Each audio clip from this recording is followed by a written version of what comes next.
இப்போ அது நமக்கு மீடியாவில் தெரியறப்போ அதுலேயும் வந்து குறை கண்டுபிடிக்கிறது வந்து இந்த மாதிரி நல்ல செயலை செய்கிறவங்களுக்கு கிடைக்கிற பாராட்டை வந்து அவமானப்படுத்துற மாதிரி இருக்கும். அது மட்டும் இல்லாமல் இப்போ நம்ம தூய்மை பணியாளர் இவங்களை வந்து இப்போ மீட் பண்ணிட்டாரு அப்படின்னு சில பேர் நினைக்கலாம். நான் 2015 சென்னையில் வெள்ளம் வந்தப்போ, சென்னையே வந்து குப்பைக்காடாக இருந்தப்போ, அந்த சென்னையை வந்து தூய்மைப்படுத்துறதுக்காக 11 மாவட்டங்கள்லேருந்து வந்து தூய்மை பணியாளர்களில் சென்னையிலே ஒன் ஆஃப் தி பாஷ் கல்யாண மண்டபம், ராகவேந்திரா மண்டபம் கல்யாண மண்டபத்தை தலைவர் வந்து அந்த சானிடரி ஒர்க்கர்ஸ் தங்குறதுக்காக இலவசமாக வந்து கொடுத்துருந்தார். அது டவுட் இருந்தால் நீங்கள் எல்லாம் கூகுளில் போய் பார்த்துக்கலாம். ஸோ இது இப்போ பண்ணல, ஒரு 10 வருஷத்துக்கு முன்னாடியே தலைவர் வந்து இதை பண்ணியிருக்காரு. அவர் வந்து ஒரு நேர்மையான ஒரு விஷயத்தை வந்து கூப்பிட்டு பாராட்டியிருக்காரு. அந்த வந்து நம்ம வந்து அதுலேயும் வந்து நம்ம வந்து குற்றம் கண்டுபிடிச்சு அந்த நல்ல உள்ளத்தை வந்து நம்ம வந்து காயப்படுத்தாமல் இருக்கலாம் அப்படின்றது ரெக்வஸ்ட்டு. அந்த தூய்மை பணியாளர் பத்மா அவர்களுக்கு அவங்களோட ட்ரெஸ்ஸு, எல்லா தூய்மை பணியாளர்களுக்குமே அவங்களோட ட்ரெஸ்ஸு வந்து அவங்களோட டிக்னிட்டி, அவங்களோட மரியாதை. இப்போ ஒரு போலீஸ் ஆஃபீஸர் வந்து ஒரு அவார்ட் செரிமனிக்கு போகிறாங்க, இல்லை ஒரு ஃபங்க்ஷனுக்கு போகிறாங்க அப்படின்னா அவங்க யூனிஃபார்மில் போகிறாங்க. அதே மரியாதையை வந்து நம்ம இவங்களுக்கும் நம்ம வந்து கண்டிப்பாக அது கொடுக்கணும். இதில் என்னன்னா நம்ம பார்வை தான் வந்து தப்பாக இருக்கே தவிர அதில் வந்து அவங்க நேர்மை வந்து கரெக்டாக இருக்குது. பத்மா அக்காவுக்கு வந்து பிப்ரவரி 3 வந்து டேட் கொடுத்துருந்தாங்க. பார்த்தா பிப்ரவரி 2 ஈவினிங் வந்து எனக்கு ஃபோன் வருது. ஃபோன் வந்து இந்த மாதிரி தூய்மை பணியாளர் பத்மாவை வந்து தலைவர் வந்து நாளைக்கு சந்திக்க போகிறாங்க, உங்ககிட்ட இன்ஃபார்ம் பண்ண சொன்னாங்க அப்படின்னு சொல்லியிருந்தாரு.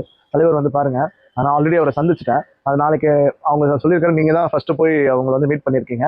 ஸோ நாளைக்கு அவங்க நான் சந்திக்கிறேன். அதனால் அந்த தகவலை வந்து எனக்கு வந்து சொல்லணும்னு அவசியமே இல்லை. நாம் யாரோ எங்கேயோ இருக்கோம். தலைவர் வந்து நம்மளையும் மதித்து அதை வந்து இன்ஃபர்மேஷன் கொடுத்துருக்காங்க. பத்மா அக்கா ஃபேமிலியிலேருந்து அவங்களும் வந்து, சார் நீங்களும் கூட வாங்க, உங்களை வந்து வழிகாட்டுங்க, அட்லீஸ்ட் எங்களை ஆரம்பத்தில் நீங்கள் கூட இருந்தீங்க, நீங்கள் தயவுசெய்து வாங்க அப்படின்னு ரொம்ப கேட்டப்போ நான் சொன்னேன், இல்லைங்க இது உங்களுக்கான நேரம், நான் ஆல்ரெடி பார்த்துட்டேன், உங்களுக்காக நான் கண்டிப்பாக காலையில் வந்து உங்களை நாங்கள் சந்திக்கிறேன் அப்படின்னு சொன்னேன். அதே மாதிரி தலைவர் வீட்டு வாசலில் வந்து அவங்க செக்யூரிட்டி கேட்டில் விட்டுட்டு அவங்களுக்கு வந்து வாழ்த்தி அமிச்சு அவங்க குடும்பத்தோடு தலைவர் சந்திக்க போனாங்க.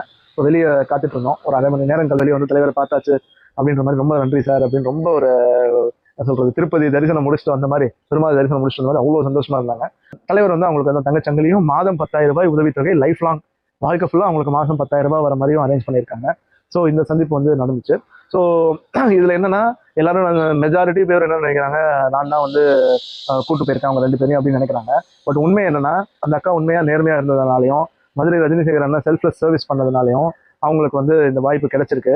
அதில் வந்து நெல்லுக்கு போன நீர் புல்லுக்கு போன மாதிரி எனக்கு வந்து அது ஒரு வாய்ப்பு கிடைச்சிருக்கு.